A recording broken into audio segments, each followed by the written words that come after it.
For some celebs, money can evaporate pretty quickly, which once rich stars are now barely scraping by in their mega mansions. Some might actually still be worth millions, but not quite as many millions as they were at the height of their fame. Drake Bell. During the late 90s and early 2000s, Drake Bell was one of the most recognizable faces on children's TV. He rose to fame on beloved Nickelodeon classics like The Amanda Show and Drake and Josh. Sadly, he's the ultimate proof of why you don't ever want to peak in high school. After the end of Drake and Josh, Bell's career completely floundered. His 2014 album, Ready Steady Go, sold just 2,000 copies during its first week, and he was forced to file for bankruptcy. That same year, he claimed to owe a whopping $581,000 in debt, though he had made just $14,000 the year prior. This was a huge decrease from his typical earnings of over $400,000 a year. Eventually, his $1.5 million home was foreclosed on as well. Undeterred, Bell still makes appearances for charity events. Mike Tyson. Retired boxer Mike Tyson may have a $3 million net worth, but that's nothing when you've squandered a $400 million fortune. The fighter's career is a case study in bankruptcy. He used to command $30 million for one night's work, but by 2003, he owed creditors a whopping $23 million. Among those debts were over $170,000 for a gold chain with 80 carats of diamonds, and a combined $17.4 million in unpaid taxes to the IRS. And he used the sale of his once abandoned Connecticut mansion to pay a $9 million divorce settlement to his ex, Monica Turner. Oh, this is some bullshit right here, man. Tyson has admitted he went crazy with money and spent the majority of his fortune on jewelry, prostitutes, mansions, and cars. After serving jail time for cocaine possession and a trip through rehab, he's slowly making cash from his Las Vegas show and a new book. Toni Braxton.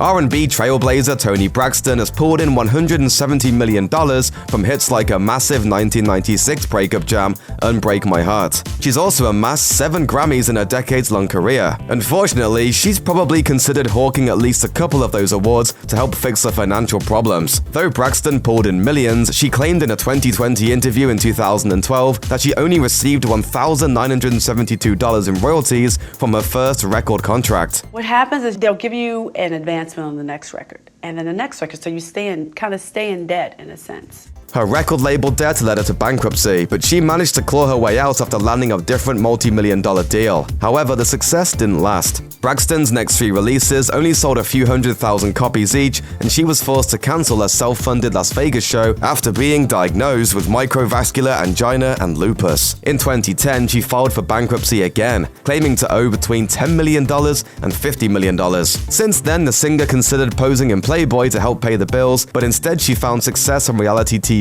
with Braxton Family Values. Unfortunately, in 2018, she left the series amidst contract renegotiations, and that same year she was on the hook for more than $780,000 in unpaid state and federal taxes.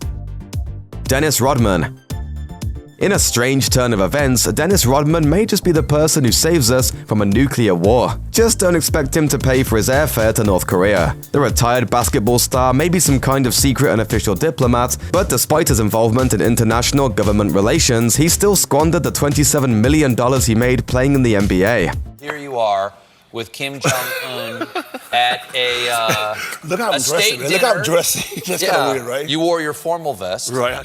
In 2012, the Los Angeles Times reported that Rodman was behind on over $800,000 worth of spousal and child support payments and could barely afford his own living expenses. He was reportedly extremely sick, with his marketability shrinking due to age and illness. As of October 2018, Rodman is estimated to be worth just $500,000, but perhaps that figure will go up thanks to his newfound geopolitical marketability. Scott Stapp.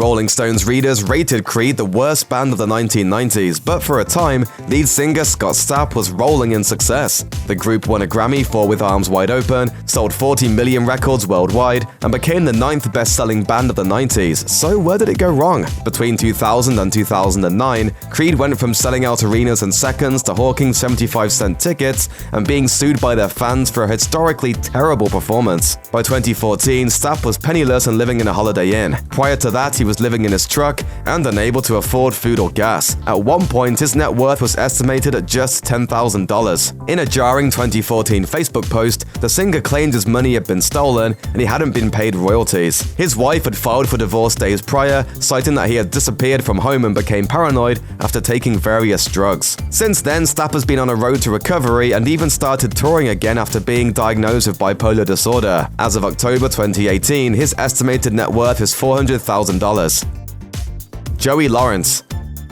Throughout the early 90s, Joey Lawrence made teenage hearts pitter-patter on the hit coming-of-age sitcom Blossom. He also had a Billboard-charting pop single and graced the pages of magazines like Teen and Tiger Beat. Lawrence seemed to have it all, but there are no words to describe his current finances other than whoa. As an adult, Lawrence starred alongside Melissa Joan Hart in the hit sitcom Melissa and Joey. After the series ended in 2015, the star found himself in some financial hot water. He made $534,000 a year Melissa and Joey ended, but had just $60 cash and $8,000 in the bank by 2017. His expenses exceeded $25,000 a month, and he was pulling in a monthly wage of just under $7,000. Lawrence's net worth has been estimated at negative $400,000, but he managed to settle his debt in bankruptcy court in 2018.